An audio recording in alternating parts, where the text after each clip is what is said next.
Good morning.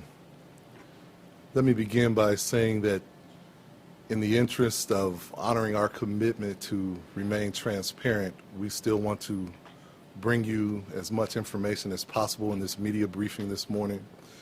The investigation is still underway and information still coming in. Anytime there's a loss of life and an incident involving police officer which results in the loss of life, it's a tragedy.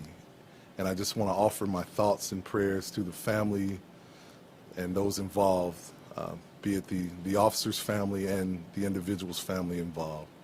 I want to begin by giving you a rundown of what occurred, followed by several slides to indicate that.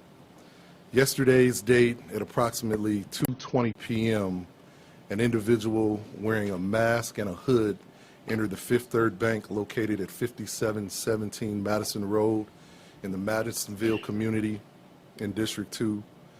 The individual entered the bank through the front door and immediately vaulted the teller counter.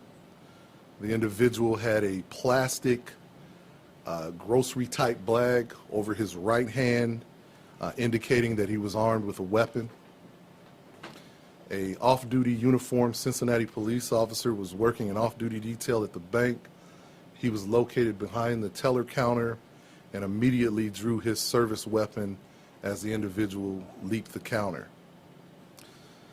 The masked individual immediately recognized the officer's presence as he jumped over the counter and immediately pointed his covered hand at the officer.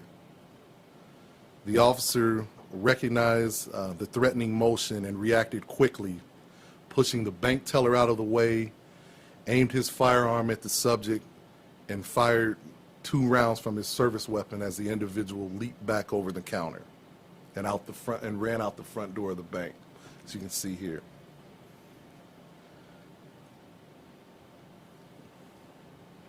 A perimeter was established as officers responded to the scene to surround the area around the bank.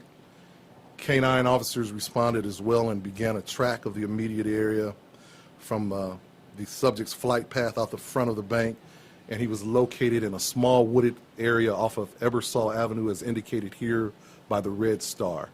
Also attached here or embedded here is the the radio response of the officer inside the bank as it occurred. So go ahead and play that. District 2 having a central robbery at Fifth Third Bank, Madisonville, male black, all black, running towards the end of the building. Shots fired by officers. Shots fired by officers. Second part that way. K-9 units were able to track the subject's flight path to that short distance away. The individual was located in the wooded area, a short distance from that location, and it was determined by the officers that he was deceased at the scene. The initial investigation indicates at this point that the individual was struck by one of the officers' rounds that was fired inside the bank. Go to the next slide. Our criminalistics units responded to the scene, began processing the evidence located inside the bank. The plastic bag was dropped as the subject leaped back over the counter. Located inside the bag was a .38 caliber Derringer pistol located inside the bag. This slide indicates a closer view of the weapon. Go to the next slide. Preliminary investigations indicate, as you can see, that this is one of the bullets recovered from the firearm. There's a primer strike indicating that the primer did strike a bullet. However, the bullet did not discharge, indicating a misfire or some type of malfunction from the weapon, but indicates what we believe at this point a trigger pull. The officer involved is Police Officer Kevin Hankerson, who joined the Cincinnati Police Department in 1997 and is currently assigned to District 2. The individual involved has been identified as Mr. Terry Frost, age 20. There is video footage that was captured inside the bank. It is currently being reviewed by the prosecutor's office at this point. We hope to be able to share that with you tomorrow.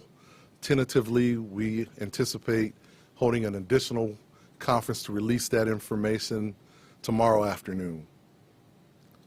So at this point, Mayor, if you have any comments you'd like to make, we'll try to answer a few questions afterward.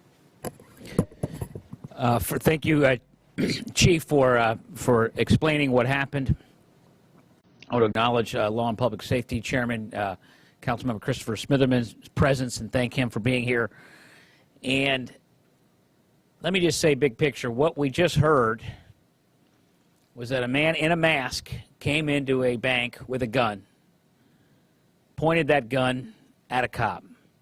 In addition, we heard that the cop got the teller out of the way of any potential line of sight of that gun.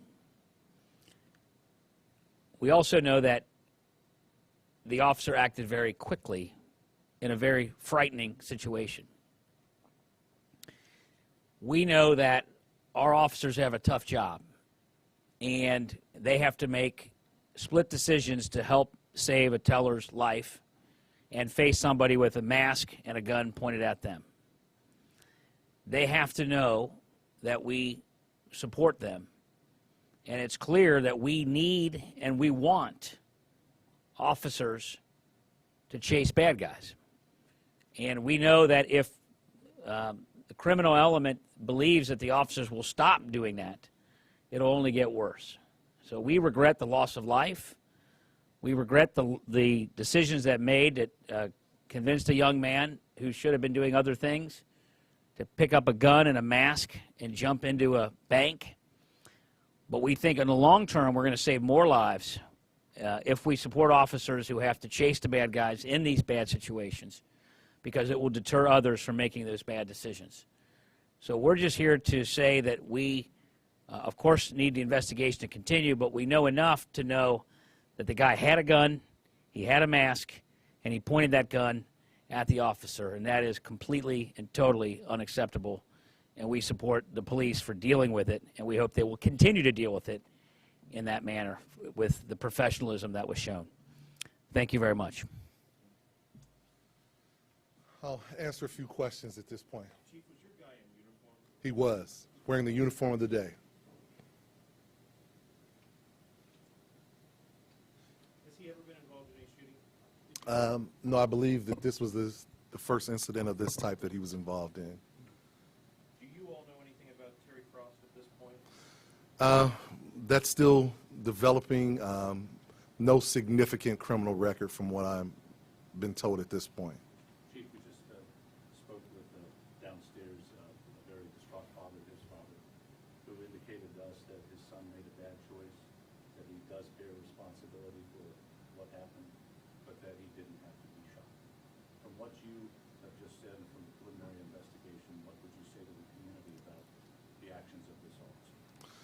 I think that our officers were there to protect life, and I think that as this investigation continues to unfold and additional information comes out, I think it'll be very revealing as to the actions of the officers. Again, to see a 20-year-old lose their life, that's extremely tragic. As the mayor mentioned, anytime this happens, we regret when a loss of life results from these type of actions, but our officers are there to protect, and I think that's precisely what this officer did. As I mentioned, there's more information forthcoming, and we will certainly get that out as quickly as possible. Again, we anticipate releasing video footage tomorrow and continue to put out as much information as it develops. So, all right, thank you.